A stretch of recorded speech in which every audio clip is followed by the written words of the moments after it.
One is Frank Reich, Jim Kelly's longtime backup, the hero of the Houston playoff comeback in '92. Reich's 329 yards passing last week, second best for an expansion quarterback ever.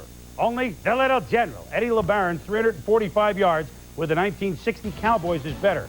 Old Bills, new Panthers, return to sender. Frank Reich, his address is now known. It's Carolina.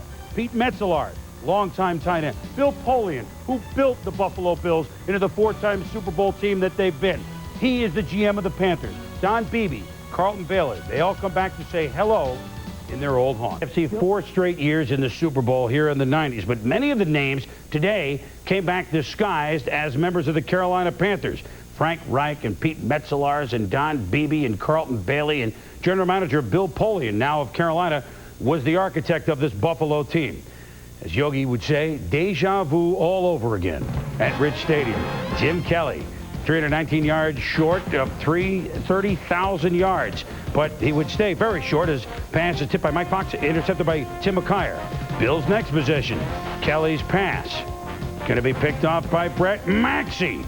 And Maxey pads it out to a 50-yard return. And look at Carlton Bailey. Jim, I used to be your teammate, but get out of here. First half, Jim, 1 of 11 for 4 yards and 2 interceptions. It got worse. First possession in the second half. The score 6-0 Carolina. Kelly picked off by the former Saint Sam Mills. He returns it to the 20, setting up a field goal 9-0. And the fans saying we should look to our backup. Our backup is Frank Reich. Oh, no, wait a minute. Actually, our backup is not Frank Reich. He's the quarterback of Carolina. Let's scratch that plan. 9-0 Carolina in the third quarter. But in the third quarter, it all turned. Kelly. And a simple pass to Russell Copeland. Timmy McKyer doesn't get the ball. Look at him go. He could go all the way.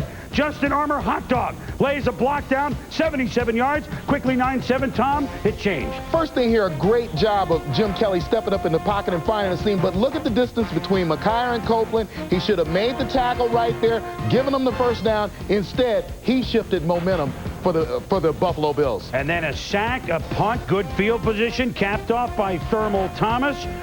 9-play, 41-yard drive. It's 14-9 against Dom Capers' Carolina Panthers.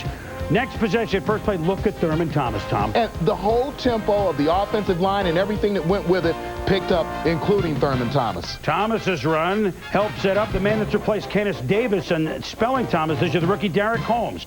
3 yards out, touchdown, 21-9. Jim on the phone saying, well, gee, the first 9 drives were terrible, but the last 3 are pretty good. Then the icing on the cake. Kurt Schultz, he knows nothing. He sees everything. He picks up Frank Reich, and it's the Bills with a 28-point third quarter. The Carolina Bills, they get a nice hand.